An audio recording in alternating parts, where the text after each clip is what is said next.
अगर बल्ले का इंतखाबी निशान बनता है तो पीटीआई को मिलना चाहिए। चीफ जस्टिस पाकिस्तान के लिए इलेक्शन कमीशन की बल्ला की पीटीआई को देने के खिलाफ दरखास्त पर रिमार्क्स। कहा, हमने पीटीआई के मुकदमे के लिए जुडिशल काउंसिल का इजलास आगे किया। पीटीआई इंतखाबात करवाने आई तो 12 दिन में इंतखाबात की तारीख दे दी। आप इलेक्शन कमीशन के खिलाफ तौहीन अदालत की दरखास्त लाए तो फौरी इलेक्शन कमीशन से जवाब मांग लिया। आप लाहौर हाई कोर्ट गए, वहां लाजब बेंच बना दिया। आप लाहौर हाई कोर्ट छोड़कर पेशावर चले गए, रिलीफ मिल गया।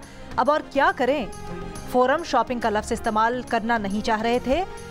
ये लफ्ज़ इस्तेमाल होता है जब एक जगह से रिलीफ ना मिला तो दूसरी जगह भागो। इस तरह तो सिस्टम खराब हो जाएगा। देखना चाहते हैं इलेक्शन कमीशन का रवैया इनके साथ सख्त किस वजह से होगा। इलेक्शन कमीशन ने बतौर सरकारी पार्टी इन्हें बहुत अकोमोडेट किया। सुप्रीम कोर्ट में पीटीआई के वकील हामिद खान की तैयारी के लिए मोहलत देने की इस्तदा। चीफ जस्टिस से रिमार्क्स दिए कि 3 दिन तक अगर केस को मुलतवी करना है तो फिर पेशावर हाई कोर्ट का फैसला मुअत्तल करना होगा। हफ्ते और इतवार की छुट्टी कुर्बान करके इंतखाबात के केस सुन सकते हैं। वकील इलेक्शन कमीशन ने बताया, कल उम्मीदवारों को इंतखाबी निशान अलॉट होने हैं। अदालत में हामिद खान ने एतराफ़ किया कि अकबर एस बाबर बानी रुकन थे, अब नहीं है। जस्टिस मोहम्मद अली मजहर ने कहा, बानी रुकन तो उनके हिसाब से ख़त्म नहीं हो सकता, अगर निकाला है तो लेटर दिखा दें।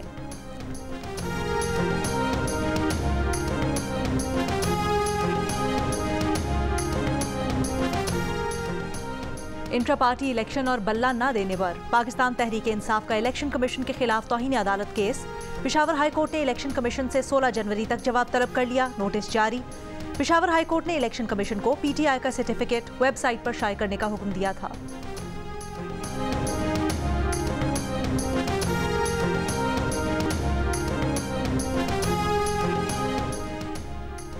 NA 242 की माड़ी से सदर नून लीग शहबाज शरीफ MQM के मुस्तफ़ा कमाल के मुकाबिल इलेक्शन नहीं लड़ेंगे। नून लीग का दूसरा उम्मीदवार इस हल्के में मैदान में उतरेगा। राना मशहूद शहबाज शरीफ के कागजात नामजदगी वापस लेने पहुंच गए। इससे कबल ये खबर सामने आई थी कि MQM पाकिस्तान ने NA 242 की नशिस्त से दस्तबरदार होने के लिए 2 सूबाई नशिस्तों पर अपने उम्मीदवार लाने की शर्त रखी है। नून लीग दोनों सूबाई नशिस्तों पर भी अपना उम्मीदवार लाना चाहती है।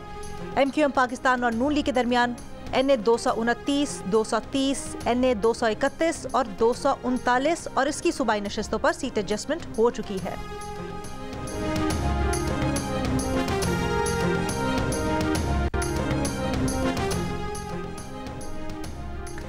सेनेट में इंतखाबात मुलतवी करवाने की एक और करारदाद जमा करवा दी गई।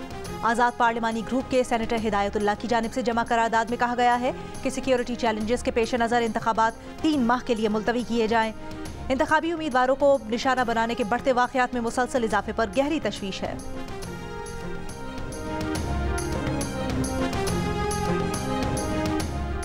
सुप्रीम कोर्ट के मुस्ताफी जज मज़ाहिर नकवी के खिलाफ सुप्रीम जुडिशल काउंसिल की कार्रवाई।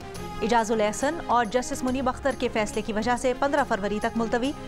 जस्टिस इजाज और जस्टिस मुनीब पर मुश्तमिल बेंच ने जून 2023 में करार दिया था कि सुप्रीम जुडिशल काउंसिल साबिक जज के खिलाफ कार्रवाई नहीं कर सकती।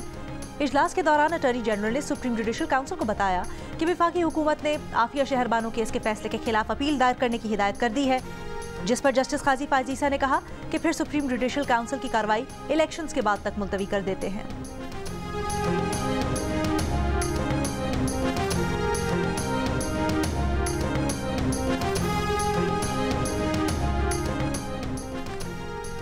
सदर आरिफ अलवी ने सुप्रीम कोर्ट के जज जस्टिस इजाजुल एहसन का इस्तीफा मंजूर कर लिया। सदर मुमलिकत ने जस्टिस इजाजुल एहसन का इस्तीफा वजीर आजम की एडवाइस पर मंजूर किया। चीफ जस्टिस काजी फायजीसा के बाद जस्टिस इजाजुल एहसन को चीफ जस्टिस बनना था। अब चीफ जस्टिस काजी फायजीसा के बाद जस्टिस मंसूर अली शाह 3 साल के लिए चीफ जस्टिस बनेंगे। जस्टिस इजाजुल एहसन के इस्तीफे के बाद सुप्रीम जुडिशल काउंसिल में भी तब्दीलियां होंगी। अब जस्टिस मंसूर अली शाह काउंसिल के मेंबर होंगे।